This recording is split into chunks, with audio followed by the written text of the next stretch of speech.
optimal performance at big races or even surviving huge challenges as an athlete is just as much psychological as it is physiological. And in the aftermath of that big event, what are you supposed to do with your mind as your body rests? This is a tricky one that I struggle with as a coach, and each athlete can be a little different. So how can you get yourself out of that post-race funk?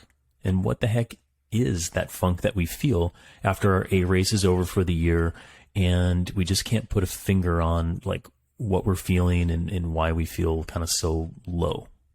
Well, I brought in a colleague that has a lot of experience with guiding athletes through the ups and downs of these iconic experiences. So let's turn to her and let's learn from her on how best to navigate the tricky waters of the emotional athlete and that post-race funk. So Jane Marshall, welcome back to the Train Right podcast. Thanks for having me again. Yeah, for sure.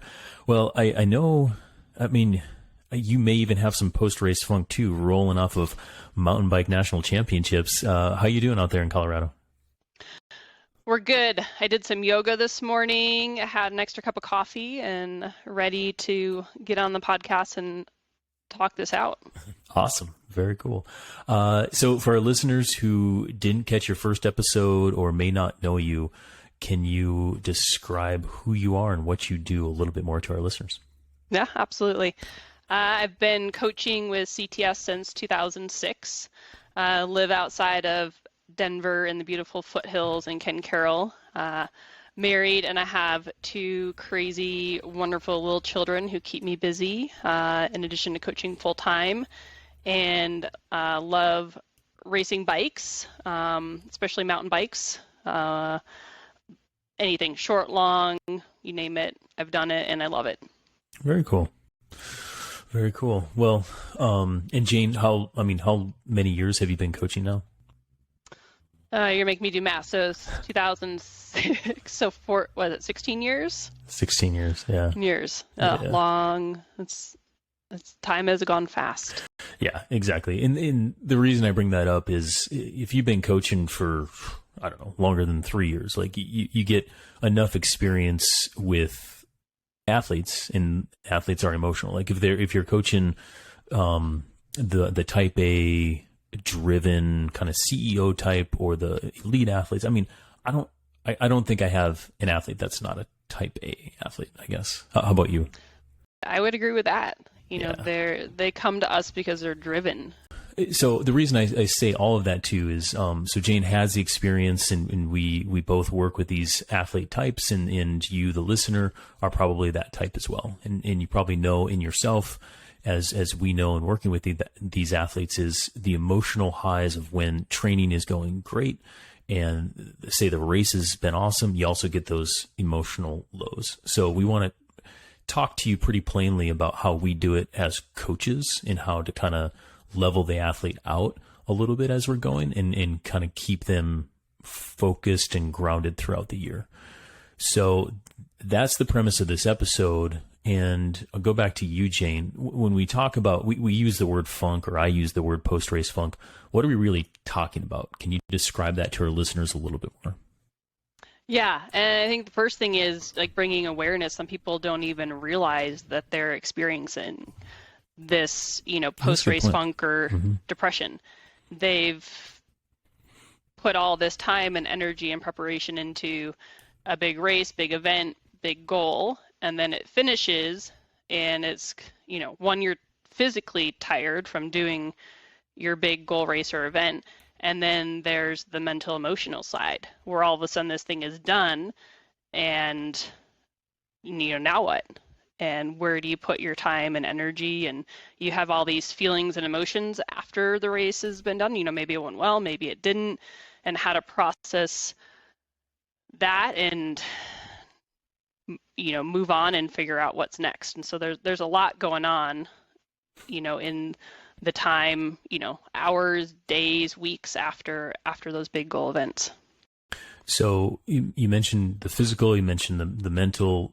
Describe to me, if you have an athlete that has some physical funk going on, what are you noticing on the coaching side? Like physically, what are they lacking or what are they doing? Yeah. Well, I mean, you're tired and you're beat up from your event. And I think a lot of people underestimate the time it takes to recover from these big events. Even something short, cross-country race, it could be a week or two.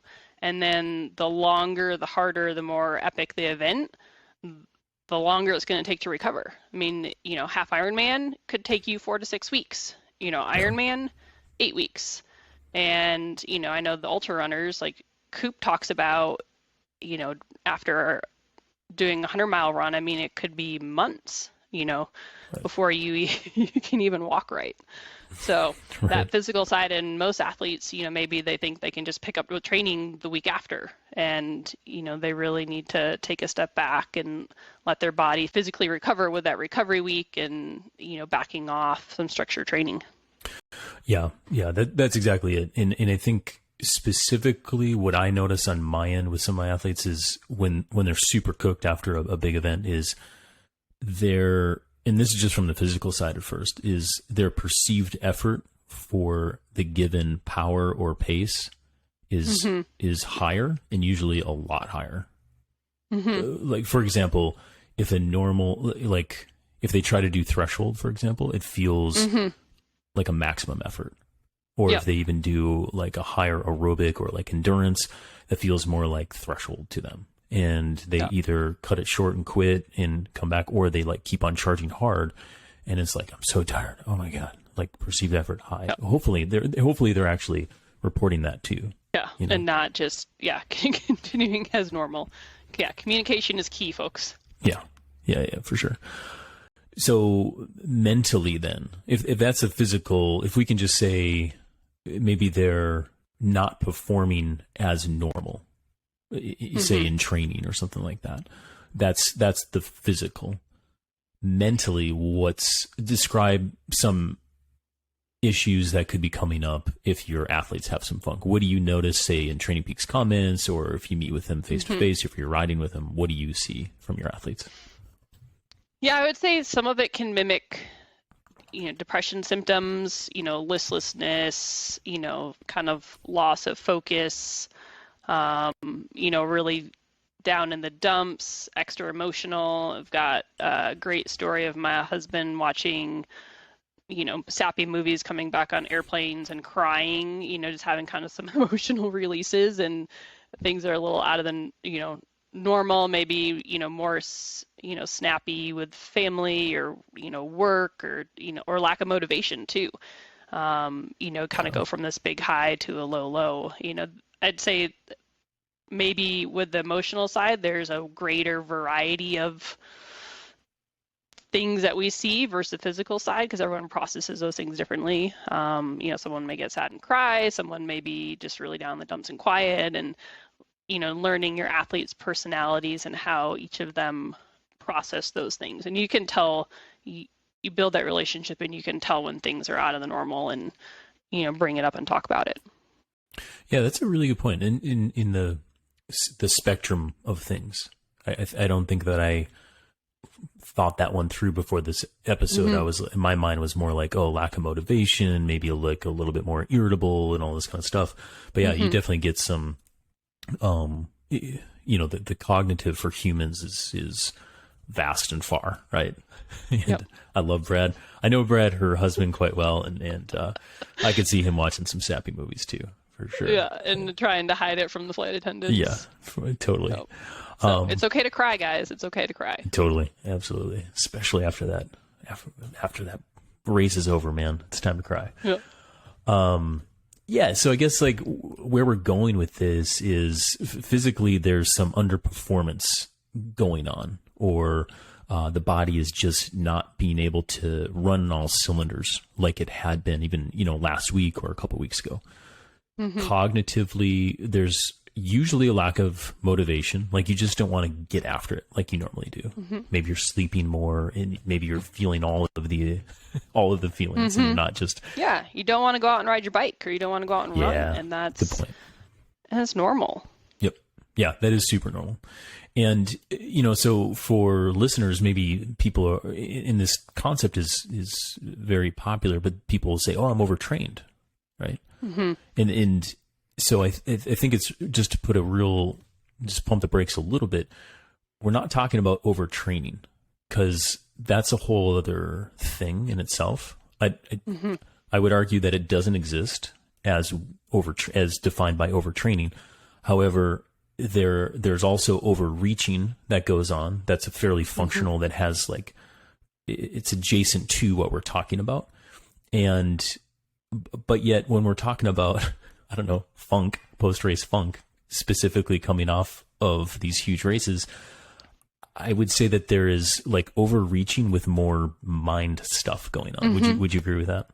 Yeah, absolutely. And you think you've put all, everything that our athletes have like leading up to a big event. I don't know, Leadville's coming up.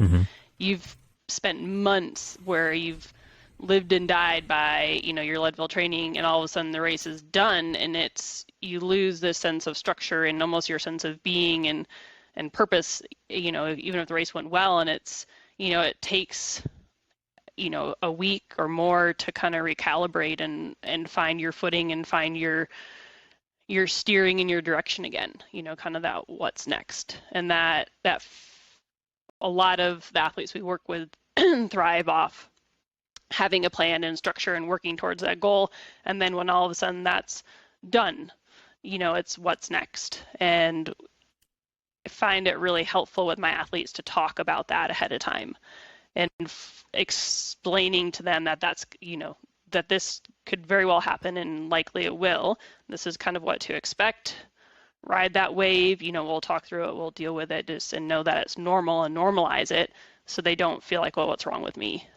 Something's wrong, it's not right. And it can go a long way to help people process and, move on to the next cool thing. Yeah. And I can't emphasize that enough. I think Jane bringing that up right away is super important for anybody listening to this. Is just like, number one, it's likely going to happen, right? It's pretty normal, and it's okay for that to happen. Yeah. Right. And then the powerful part is knowing that it will likely happen. If it does happen to you, then you're just like, oh, I have all these emotions. I want to watch the sappy movie, or I want to yell at my dog or something, whatever it is. Like, okay, fine. Yeah. Like, go for it. But then here's some tips that are going to rein you back a little bit. Yeah. So it's perfectly normal, cool. To you, Jane, like, would you consider this funk good or bad? Would you qualify it as in either one of those bins? No, I don't. I think it's like, it's part of life, and it's part of doing a big event. And I don't think it's, it's not good or bad. It is. And it's, part of the feeling and the emotion and what we go through as athletes. And, you may have varying degrees of it, depending on the event and how much you had emotionally invested, or in, time, everything into it. And what happened during the event too can, I'd say, have a big impact on how you feel post-event, especially if it didn't go well. And exactly. You made some mistakes out there, didn't have a good day, that can, make it worse. Maybe that's a good thing. Like, what happened and how you process it can drive whether this is a good funk or a bad funk. Sure. Yeah. And we'll get into some specific examples here in a few minutes where we can like go a little deeper on some of that. But I'd say for now, Jane, like I'll probably just throw like 5 different questions at you all at once. Okay. And so the first question I had is, well, how do we prevent this? Like, how do we prevent the post-race funk? But then I was like, well, can we prevent this? Yeah. Or should we? Right. And then it goes back to the good or bad. And it's like, oh, if it's not good or bad, then why are we trying to prevent this? So take all of those jumbled questions as you want. Like, how do we prevent this? And do you, I guess, as a coach, and walk us through a little bit on how you coach athletes? Yeah. So I'm big on, feel the feelings, let them happen. And, as I said before, bringing awareness to it. And we're going to have some of these feelings. And I think processing an event, what went well, what didn't, celebrating the victories, working on fixing and finding solutions for what didn't go well. And the hardest part is sometimes we have bad days and we don't know why. And I'd say that's one of the hardest parts about being a coach and coaching someone through that. So, I don't think we can prevent it, but bringing awareness, we can help our athletes maybe, kind of narrow the wave of the highs and the lows and kind of, get them maybe a little bit more in the middle ground where, it's just little bumps instead of, big waves of emotion. And then, especially if they have other events coming up, getting them back into training as quickly as possible, or into a point where they're enjoying riding or running or doing their triathlon, right? It's at the end of the day, my goal with an athlete is when they finish an event, is I always want them to want to get back on their bike and want to get back to some form of training, what it looks like for them, and not do an event and then hang up their bike for 5 years because they were so just done, physically, emotionally, mentally after. So I'd say, yes, let's, feel the feels, expect it, know it, try to level it a little bit and, let the athlete do what they need to do to work through all of the emotions and things, but, get them and steer them, guide them back into training, on the schedule that's appropriate for them. Yeah, that's a great answer. And I would say I do something pretty similar in that regard, where I think as coaches, we try to get our athletes to, allow that, allow the human feeling. I mean, it sounds crazy, but like for sure, because I think some of our athletes mute that about themselves, and you kind of have to when it comes to physical training, because with what our athletes are doing, it's pretty silly, right? Just like the sheer pain and suffering that goes into some of these events, and the higher up you go in elite athletics, or the sillier you go in the bucket list events, I mean, it can get pretty gnarly out there. And so you have to mute some of those human feelings to get through some of this stuff. And that's where the grin and bear it, or the type A personality, really shines through. And they get super stoked and very high to come into this event. And as I said before, that can translate to the down portion of it. And I think as coaches, it's part of our job to make sure that their high is not too high, meaning like not getting overly grandiose about their ability. Like, hey, you got some limitations here. Like, you have to pace, you have to drink, you have to eat. All right. You're not going to. And then also with the lows, it's like, all right, you're going to experience these lows, but let's not hit rock bottom. So here's what's going to happen. Here are some things that you can do to, not go down so low. And as I observe, like myself, as I'm coming out of some of these big races with my athletes, I just kind of jotted down probably 3 things that I normally ask my athletes. And for any of my athletes actually listening, they'll be like, oh yeah, he does do that. But it's like, the first one is actually, what are the top 3 things you learned from this event? Right. And so whether it is, short, criterium like a national championship or something like that, or a huge stage race, or something, like I try to get at least 2 or 3 things that the athlete learned. I then ask them if, knowing what you know now, like you saw yourself race and you had the chance to do it again, what would you do differently? And so it makes them think and kind of like mentally rehearse, give another go. Okay. So then it's another learning thing. And then finally, when it comes down to this like funk and why do I feel so terrible? Why can't I do 200 watts or whatever? I say, well, that's a good sign. Because remember, in training, the whole purpose of training is to get tired, then you rest, and then you get better. You form an adaptation. And you're so tired right now, if you rest, you're going to get that much faster.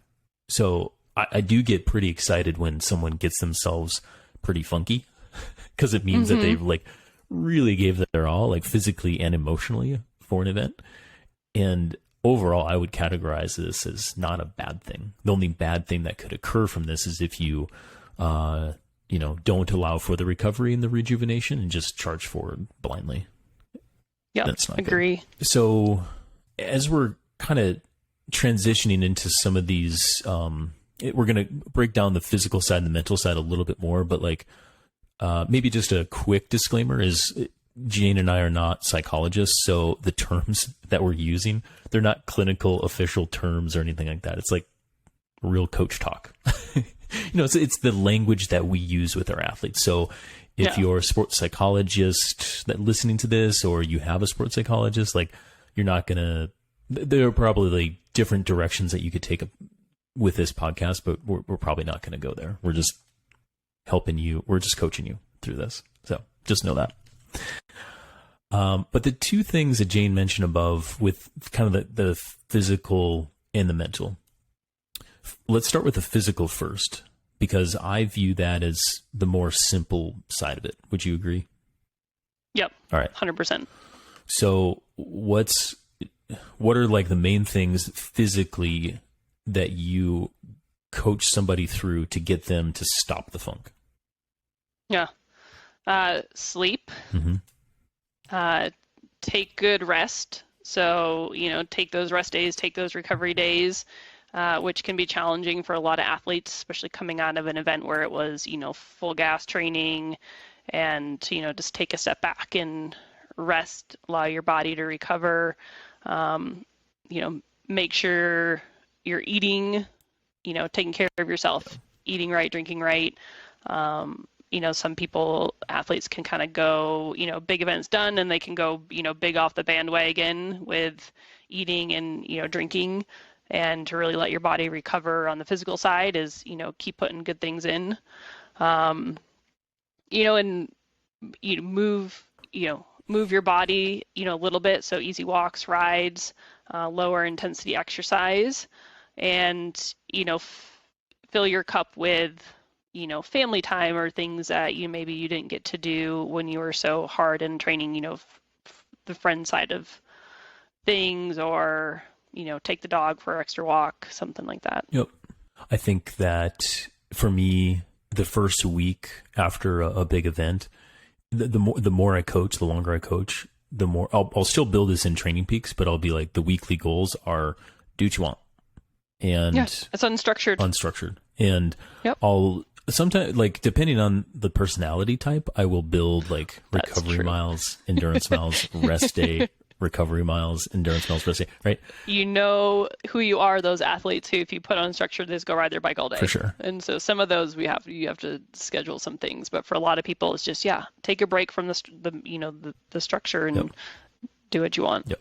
So that autonomy, I think, as it pertains to the rhythm of their training, is if you give them that autonomy, it's kind of silly to think about that, but like as the coach, you're giving them the reins, and there's a lot of stress relief that just goes on in that.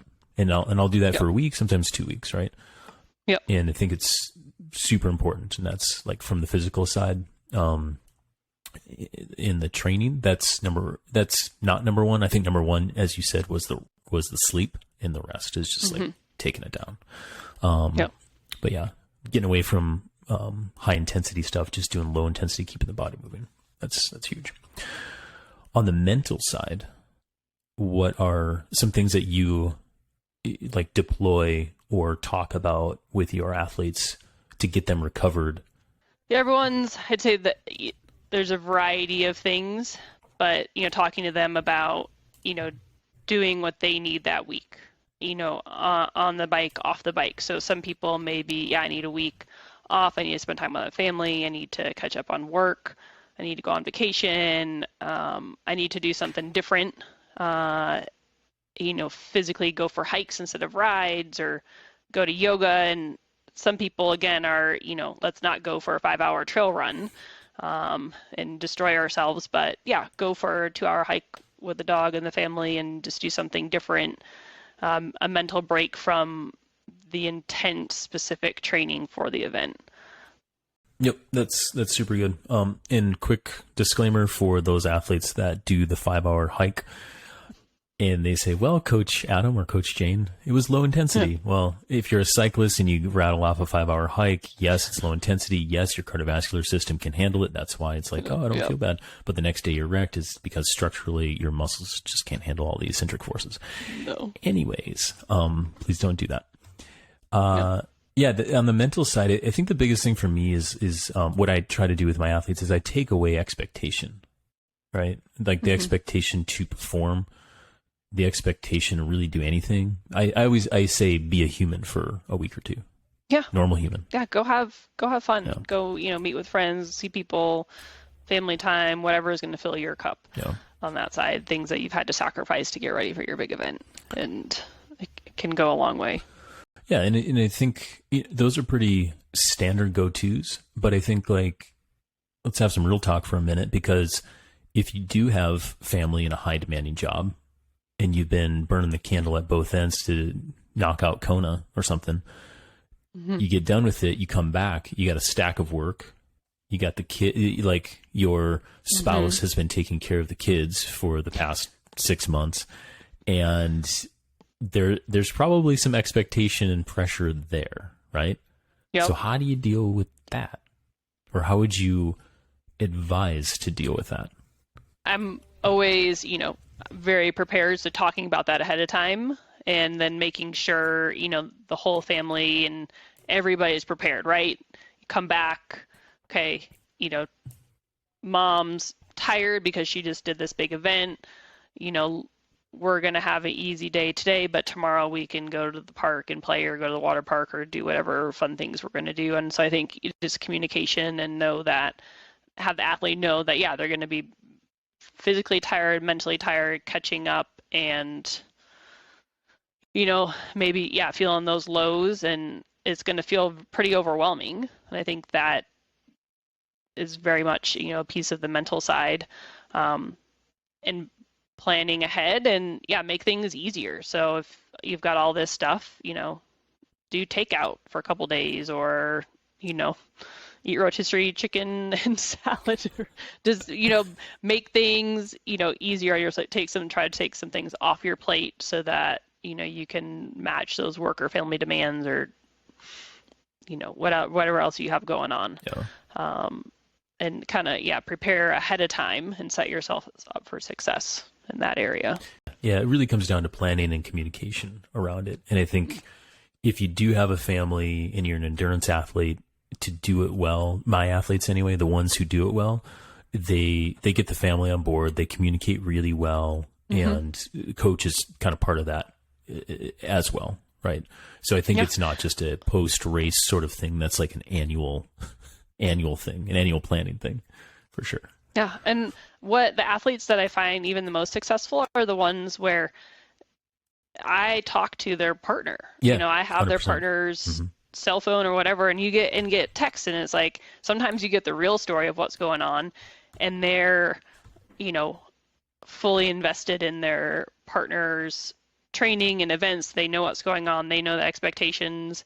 Open lines of communication, and that can go a long way. So if you're coached, have your partner communicate with the coach too. You'd be surprised at what it can do.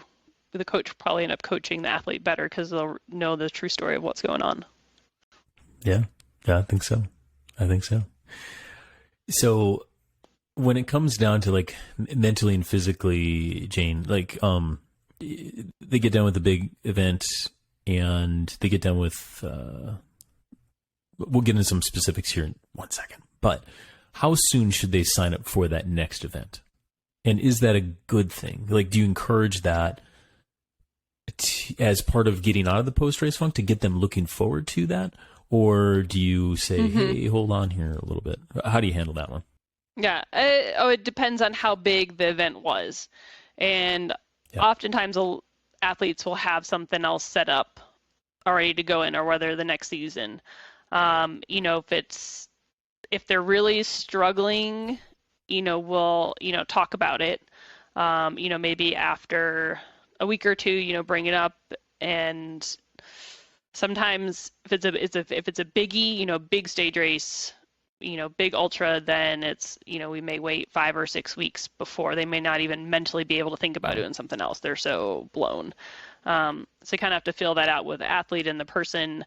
But I'd say it's probably 50-50 with, people that are motivated and want to sign up for the next thing.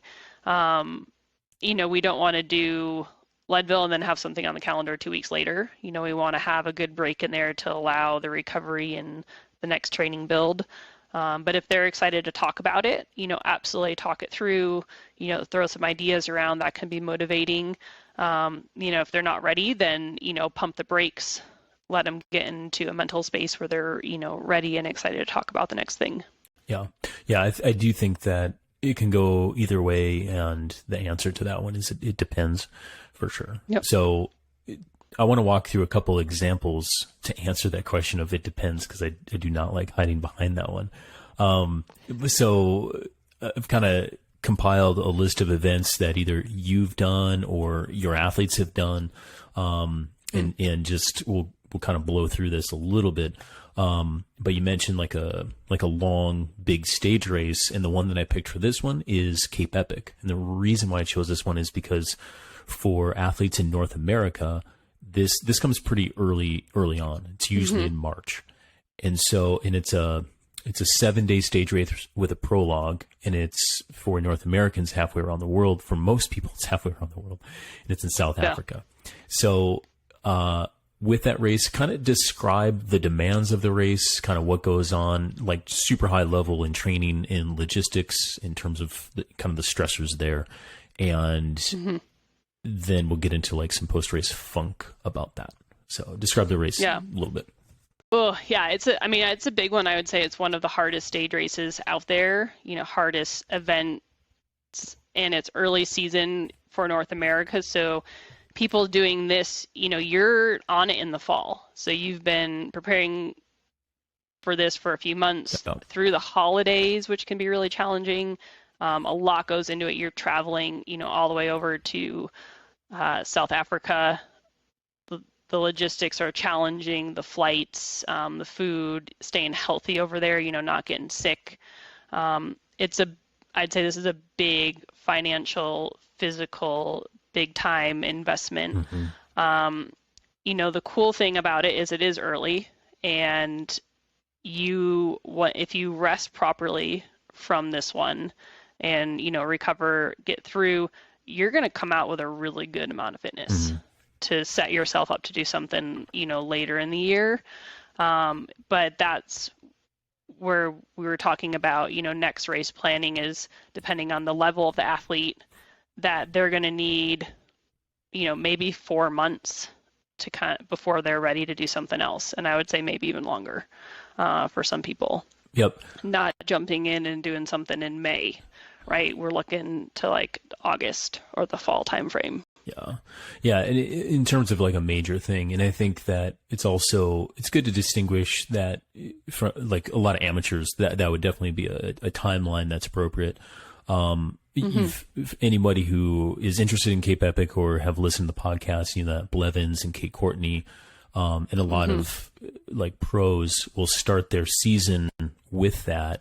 And then you see them still racing World Cups and stuff like this, but it's a different animal of sorts because they have little other stress. That's their job, right? So they need to get that into the system, and then they're flying. However, it can be that's risky for them as well, because if it doesn't go well, they now have a huge recovery block that's needed before some of these big races, right?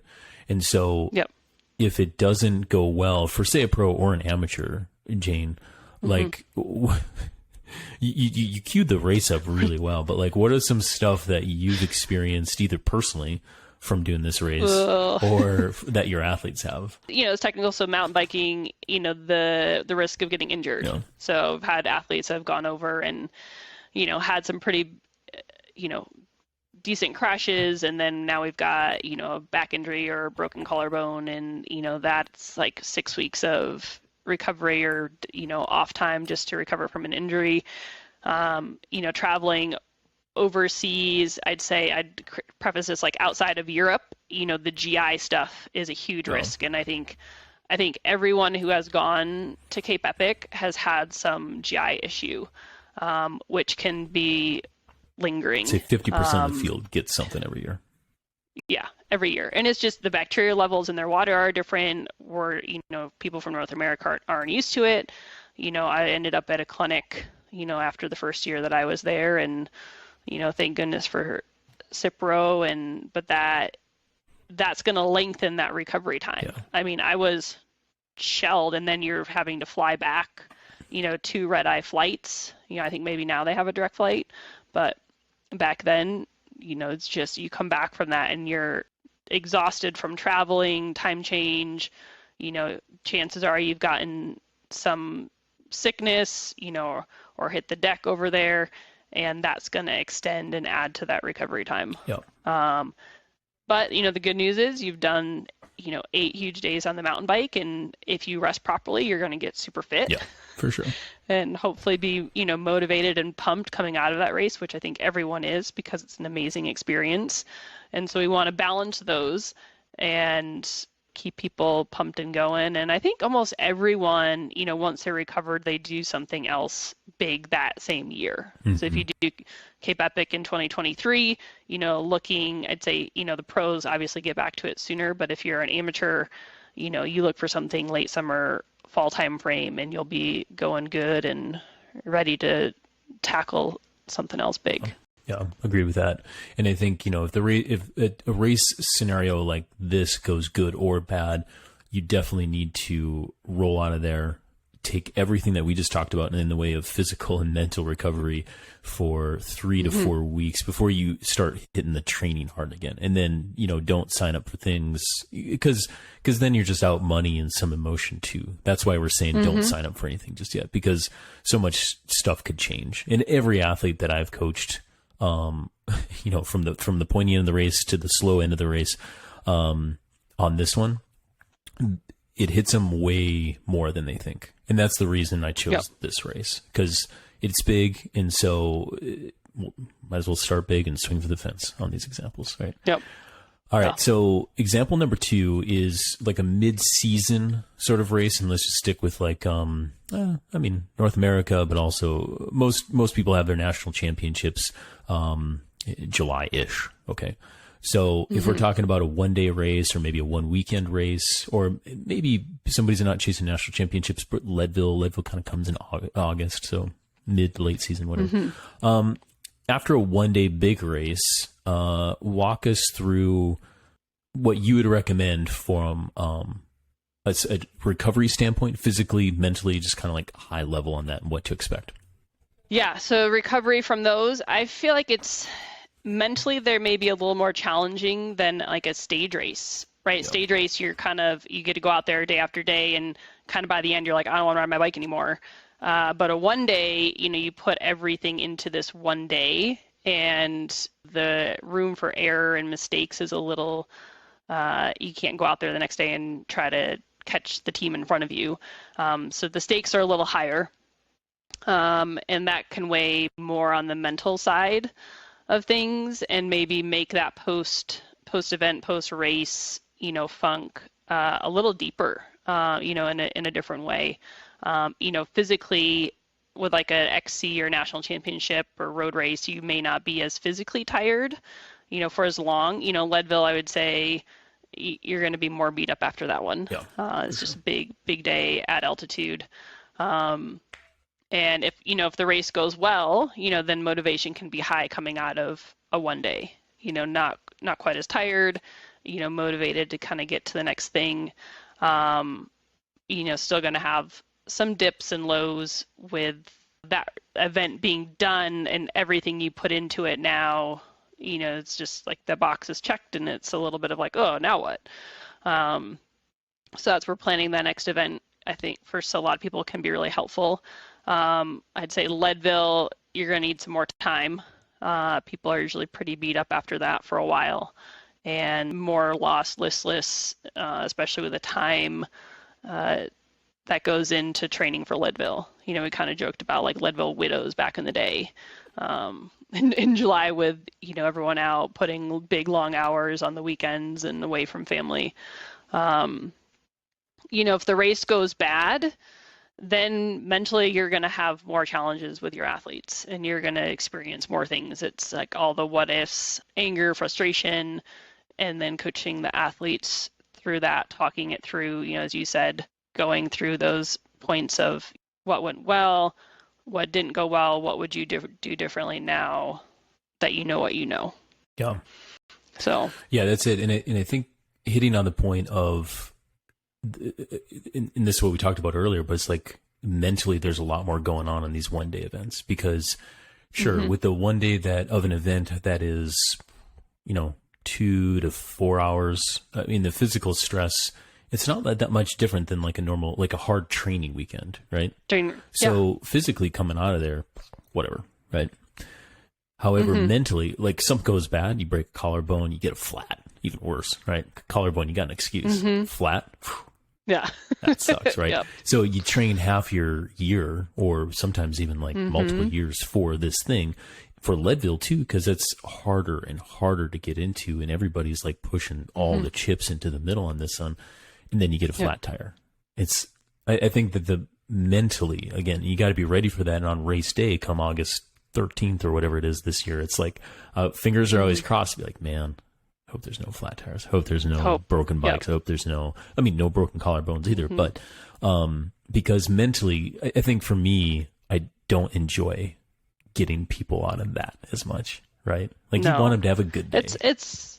You want them to have a good day. And I talk to people ahead of time, like we talk about goal times for Leadville or, going to win your national championships. And I remember early on in my coaching career, racing, someone told me like to win a national championships, or I'll tell people, to get that sub-9 at Leadville, everything has to go right. Yeah. Like you have to have the perfect day, like legs have to be perfect, nutrition has to be perfect. Everything needs to come together to have that optimal performance, and that's why we see, professionals, sometimes they win races, sometimes they don't. And everything has to really line up to have that. And having the athlete know and understand that, they've put in all this work and training and they're prepared and they're ready, but like they really got to focus and go for it. It's not just going to happen to them. Yeah. We don't have a magic wand. I wish we could. But I mean, whether you're chasing sub-9 or you're going for the win, Leadville, for example, or just to finish, right? To use this as an example, it's when I've coached athletes through it, I think at first I had one way of doing it. And then now for everybody, no matter how fast it is, like, all right, first of all, let's finish this thing. Because I've had fast people not finish that thing due to all these issues, right?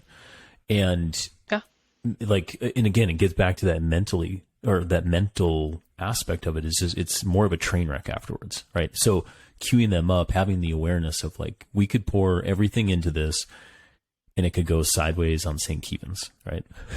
And hopefully not. Yep.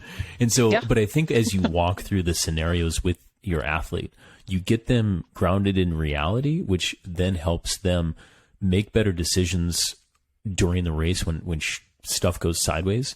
And they have to, and then they're prepared for that too, right? And then you come out the backside, whether you won the race or last or whatever. I think it helps to sink in or seep in a little bit more too. Just like saying, hey, you're going to feel like crap after your race, mentally and physically. Cool. Yep. So how about like a post season? So like at the end of the year, some major event before you take like months off. And so this could be, for road racing, mountain bike racing, world championships, typically in September, Kona, it's going to be typically October, or Ruta at the end of the year, something like that. Walk us through. So my question is, does your coaching advice or process change any because we got like 2 months off? And is the experience with the athlete any different, or is it just similar, like the stuff that we talked about? I think it's similar. They, for something like Kona or, world championships, right? If that's their A race and they're peaking for that, the lead in is similar and there's similar pressure on it. And for a lot of athletes, with the idea that there's going to be this time off after, can be helpful with that like post-race funk, because they kind of know what's next and what's coming, and you talk about that. So a lot of times after that, they're ready for it, and they're expecting it, they're prepared for it. They've got a break before, they're jumping into training for their next thing. So again, I think it's that mental prep ahead of time that can be really helpful. For North America, with Kona, it can get a little tricky mentally there at the end. If we're dealing with weather, some places it's getting pretty cold and daylight's getting short, to keep the motivation going. And we can also, some of those almost have like the reverse funk, where there's like a dip in motivation before it because it's been such a long season, and they're struggling with conditions, or maybe they've had to go inside on the trainer and mentally struggling with that. If someone is looking at that, and we used to do La Ruta in, was it November? Now that race is happening. They changed it. It's in May, which I think for North America is good timing. But people were struggling at the end to be prepared for that and kind of keep the gas on to be ready. So planning breaks maybe midway through the season, so mentally they're more ready to go into it, can be super helpful. But yeah, I'd say reverse funk on these later ones, and I'd say see people struggle with that more than kind of after, if they know season end is coming. Yeah, that's a good point to bring up. I've definitely seen that for sure. I think I also would agree, and I think you mentioned this too. It's like because it's end of the season and you already have this like anticipatory, like, hey, I got a month, like this is the last thing on the calendar, right? So do it, and you already plan for that, so you lean into it a little bit more. So people they want to take that rest, but yeah, I can see it's like, oh shoot, if it went really well and I'm like flying, World Championships just happened, but now I want to race more. Yeah, I can definitely see that. It's a good point for sure. But, so those are three examples that I think a lot of people can relate to. Those are three examples that Jane and I have coached athletes through. And the plan never goes as we write it.